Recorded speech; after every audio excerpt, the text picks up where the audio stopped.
Hello, profilers! It's time for our weekly rendezvous. The podcast that brings you true stories of French crime. And now, part 2 of our episode, Infernal Triangle. Enjoy the story.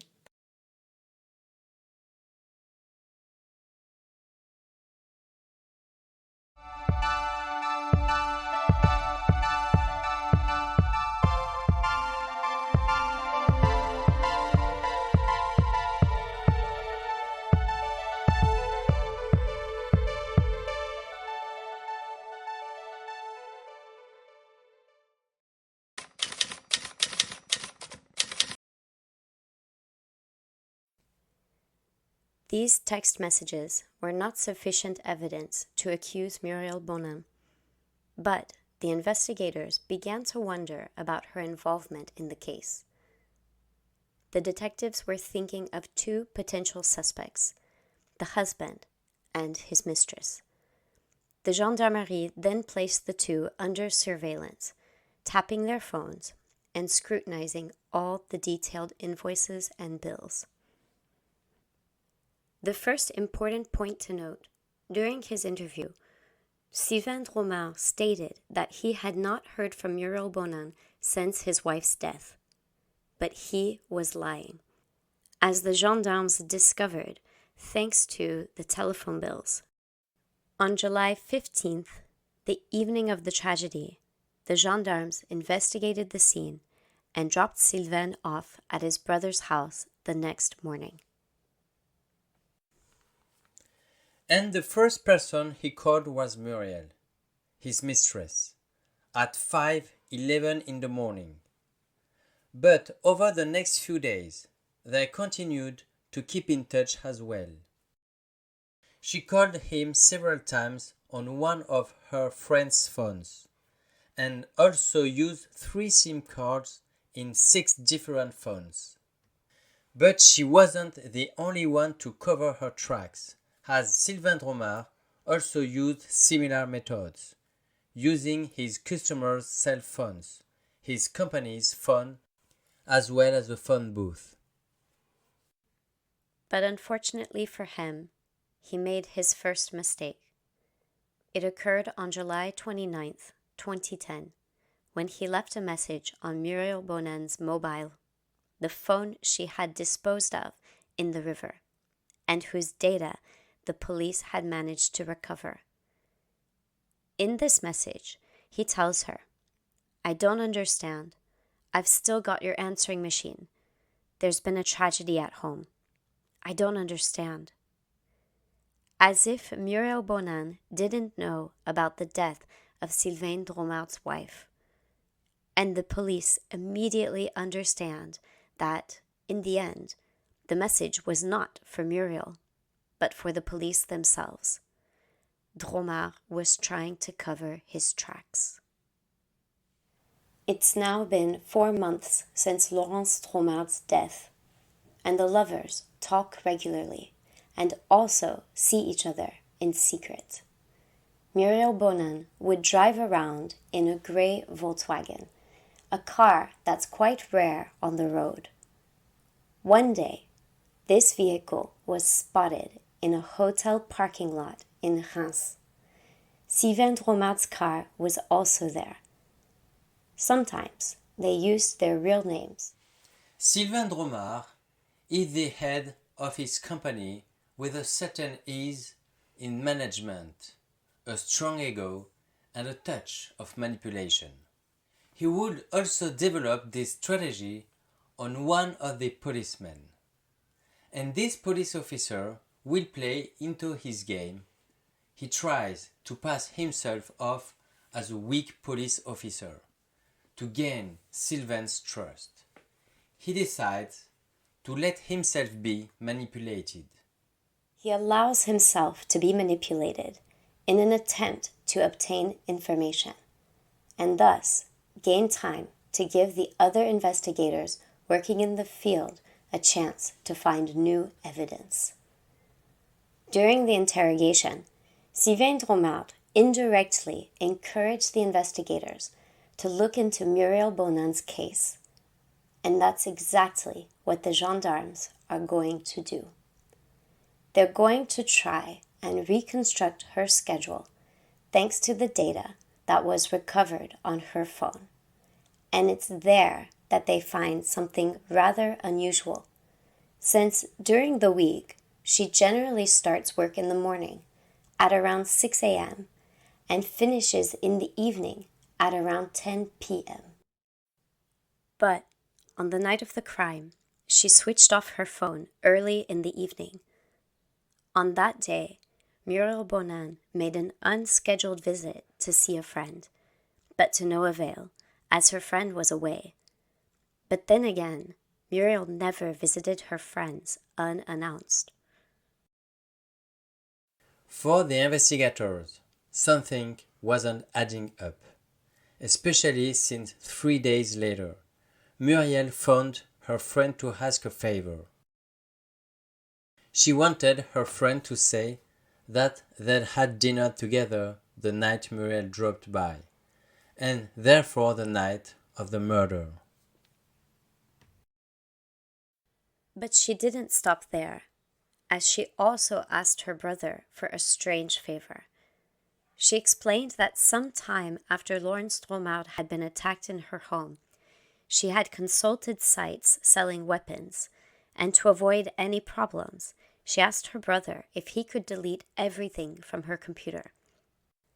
She was afraid that the investigators would ask questions, even though she said she's done absolutely nothing with this case. Another surprising fact would also alert the detectives.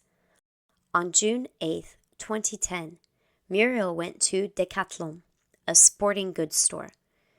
There, she bought a baseball bat. And it didn't take long for the investigators to make the connection with the medical examiner's description of the murder weapon as a blunt, heavy, and very solid object. Even if the parallel marks are missing, a baseball bat could fit the bill. And the last troubling thing for the detectives, Muriel Bonin wore a size 39 shoe, a size that could match the bloody footprints found in the Dromard house on the night of the murder. 4 months after Laurence Dromard's murder, her husband Sylvain Dromard and his mistress Muriel Bonin are both taken into police custody in order to understand what happened and who killed Laurence Dromard. Her husband, Muriel Bonin, or both of them together. This was going to be complicated for the investigators for several reasons.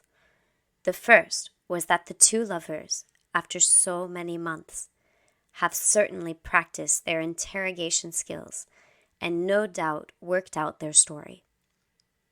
And the second, and most important, was the lack of any concrete evidence, only suppositions and hunches. Sylvain Dromard is the first to be questioned.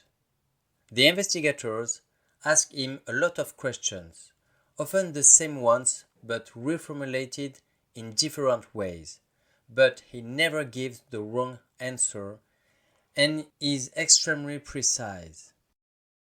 He never cracks, even when they ask him to explain inconsistencies in his schedule. It's simply a mistake, he confirms. He has no recollection of telephone exchanges with Muriel. He never hid his hotel meetings with his mistress after his wife's murder. He exudes such confidence that the investigators are stunned. Even when they ask him, on the night of the murder, why it took him 20 minutes to call for help when his wife was dying, he stuck to his original story, explaining that he couldn't find the home phone, so he had to leave the house to go to his truck to fetch his cell phone. For the investigators, 20 minutes is an exaggeration, given the seriousness of his wife's injuries. Meanwhile, Muriel Bonan is also being questioned by the investigators, and she too is very well prepared, resisting all questions. It's a really tough interrogation for the detectives. Sylvain Dromard and Muriel Bonan are extremely gifted and clever at handling the interrogation. The investigators have had 47 hours in custody, and they've got nothing. They have 1 hour left before releasing the lovers. Muriel Bonan's investigator will try to play his last trump card.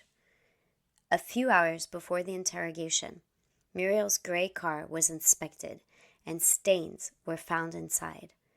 But the police don't yet know what these stains correspond to. The investigator then sets a trap for Muriel Bonan. He asks her what the stains are. She asks the investigator, "Are they traces of blood?"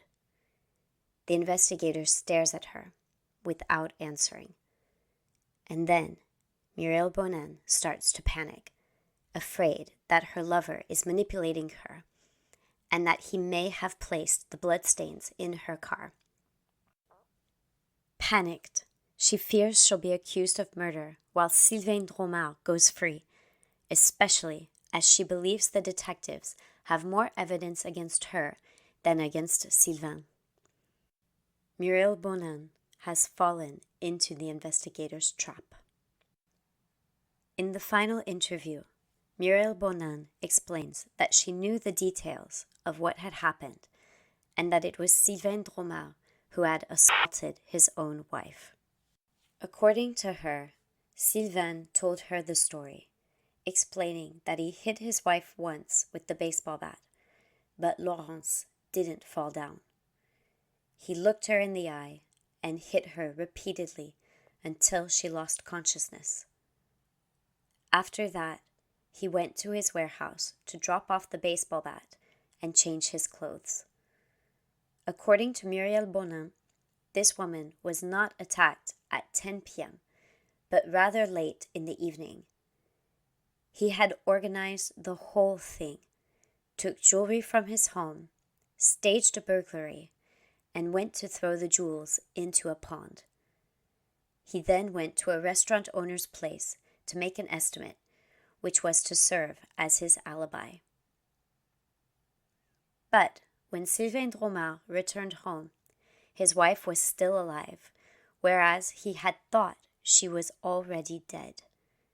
He panicked and explained to Muriel that he was afraid his wife had had time to mark the killer's name in blood. He had to finish her off, and to do so, he used a rag to suffocate her. He later explained to the firemen that he had performed several compression stitches on his wife to try and stop the bleeding, using the famous rag. For the detectives, there was no doubt. Muriel Bonan was telling the truth. According to them, the narrative is fluid. There's no hesitation. She's freeing herself of a weight. But the most important thing for the detectives is that she has just denounced not only a murder, but an assassination orchestrated by none other than Sylvain Dromard himself, and that it was indeed premeditated. On the other hand, detectives are still wondering about Muriel's involvement, as she tells the story in great detail, for someone who wasn't there. She admits that the plan was put together by the two of them, and that she bought into it and knew the whole story before it happened. But she still insisted that Sylvain Dromard acted alone, because he didn't want her to take part, since he wanted to protect her. She spent about 50 minutes on the phone with Sylvain Dromard, from 5 p.m. to 5:50 p.m., and he explained that he wasn't feeling well. He had a lump in his stomach, and that he had drank a little alcohol to give himself courage. She also noticed that the baseball bat she had at home had disappeared and immediately realized that this is the night it's all going to go down. Before the murder, Sylvain Dromard went to see his notary to ask him how much a divorce would cost. And the sum was immense. For the investigators, this may well have been Sylvain's motive, as money was important to him, and it may well have been what prompted him to take action: the price of divorce. In the meantime, Sylvain Dromard has been charged with murder.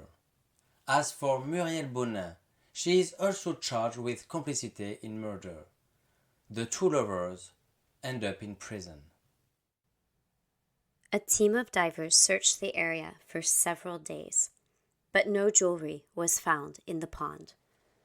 This poses a problem, since the missing jewelry will never be found. This story, told by Muriel Bonin, starts to lose credibility. Another problem arose: the murder weapon. The coroner had noted small parallel marks on Laurence's wounds, associating the weapon with the shape of a metal cultivator with multiple prongs. But so far, investigators haven't found the murder weapon. A baseball bat might be a match, even if that's not how the coroner described the weapon. The mistress tells the investigators that Sylvain Dromard hid the baseball bat in the false ceiling of his business, along with his blood-stained clothes.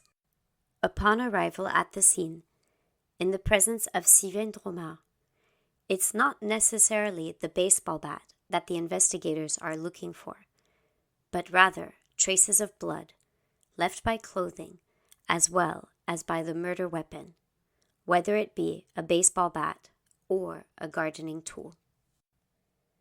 The investigators analyze Sylvain Dromard's behavior. He's a man who demands a coffee, who is pretentious toward the police. He believes that in his workshop, even with handcuffs on his wrists, he's the boss.